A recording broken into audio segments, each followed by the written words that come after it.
Hi everyone and welcome to the second edition of our HEROnews.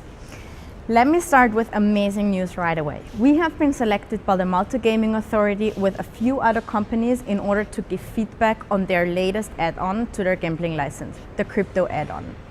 This is a great honor for us because they only choose companies that are fully legally compliant and that put a lot of effort and resources into pushing these regulations and working on regulations in their own country.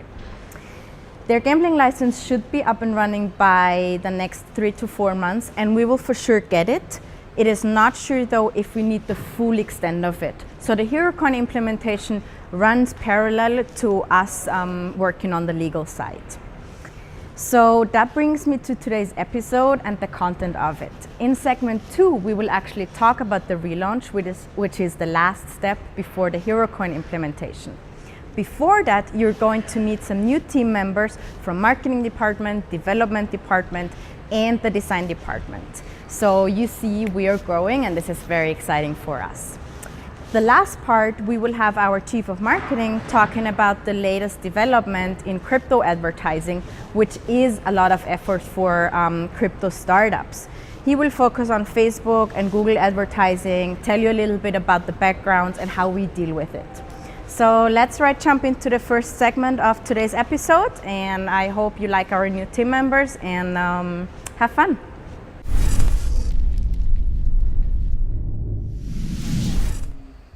My name is Gabriel. I am the UX and UI designer at Hero.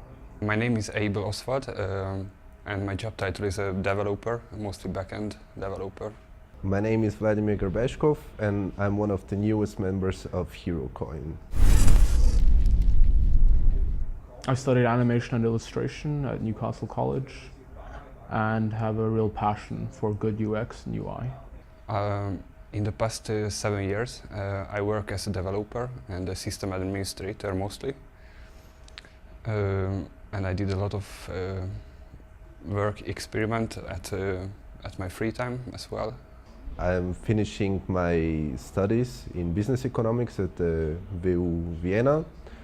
Previously, I worked at a small Austrian enterprise doing cost structures, and I have a strong esports background because I was, let's say, a semi-professional Counter-Strike Go player. I'm currently revamping the entire user experience and user interface of HEROsphere, which means creating a more coherent and simplified version of HEROsphere and translating all of that into a refreshed user interface to make things more exciting and fun. At the moment, I'm working on the automation of the deployment process, which means, for example, if you want to make a new release, I'm trying to make it smoother and quicker. So finally we have to push a button, and after it's deploying to the servers, so it will be quite nice. At the moment, my focus on marketing strongly lies in B2B esport business development and also creating esports coverage for HEROsphere. My favorite thing would have to be the always learning work environment, and that there are so many disciplines of expertise to learn from. My favorite thing about Hero is the atmosphere I experienced here. I mean, everybody's very friendly, and it's a good community here. What I like most about Hero is, first of all, that being part of this great team is a lot of fun, and I'm getting great experiences. And I think that the blockchain and the whole innovation in general that the blockchain brings is a huge opportunity for every branch of industry, and especially for the one HEROsphere is operating in. I've always been more of the anti-hero, but I'm a bit of a one-man design army, I guess. I'm a hero because I'm really passionate in IT. And I spend a lot of time with IT in general. I mean, to read and to practice and all this stuff. Why am I a hero? That's a good question. I don't really consider myself as a hero, but I would say because I'm a great guy. Thanks guys for introducing yourself. We thought we already have fun within our company, but since those three joined, man, the expertise level and fun rose. So that brings me to our segment number 2. The development team has worked so hard over the past weeks in order to relaunch herosphere.gg. But this is not only a design relaunch, which is the most obvious to you when you go on a platform, it has been a complete technological relaunch as well. They've used the newest state-of-the-art technology and build a solid base in order for the next years to serve you well. We have also started to implement new features, and the most exciting one is the fantasy element. So now you can not only bet on match results, but you can also put together your own team and get points depending on their real-life performance. We will now, on a regular basis, implement new features, new design elements, and make this a great user experience. If you have any feedback, please make sure you let us know. But see yourself.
So cool. This was the last major step before implementing HEROcoin on HEROsphere within the next weeks.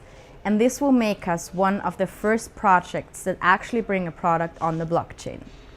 So this brings me to segment number 3, where we'll have our Chief of Marketing, Joe, talk about crypto advertising and the impact it will have on Facebook and Google advertising for startups. So Joe, are you ready? Let's jump into it and see what Joe has to say.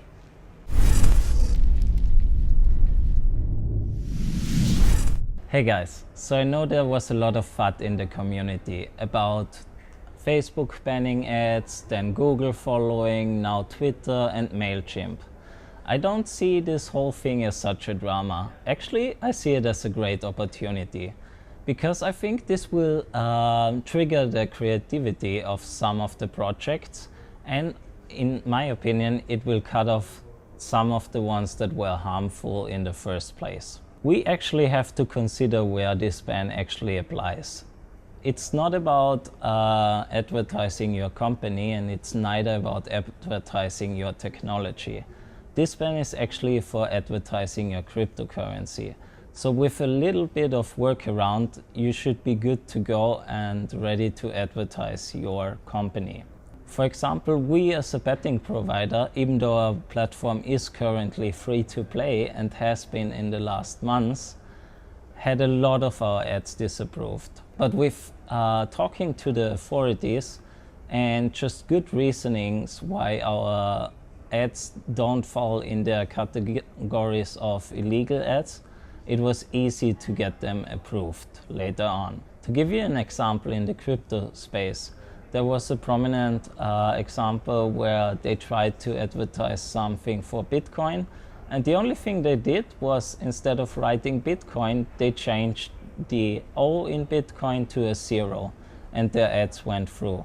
So as you can see, the filters of Facebook are actually not that emerged yet on this topic, And also in our experiences, if you leave out a couple of hashtags or don't just put Ethereum or blockchain in your advertising, you're actually pretty much good to go. This whole crypto ad thing, I think it gives you a good opportunity to put some extra effort on your community or building out a strong new one. Because your token holders, they are incentivized to spread the word of mouth about your project. And in the end, they are the ones that give the project the actual value. Thank you, Joe. This was the second edition of our Hero News. If you have any feedback about it, or if you would like to discuss anything anyone said in this episode, please just comment or follow us on any of those channels. You also find all the contact channels you can reach us in the description. So this leaves me with saying goodbye and see you next time, heroes.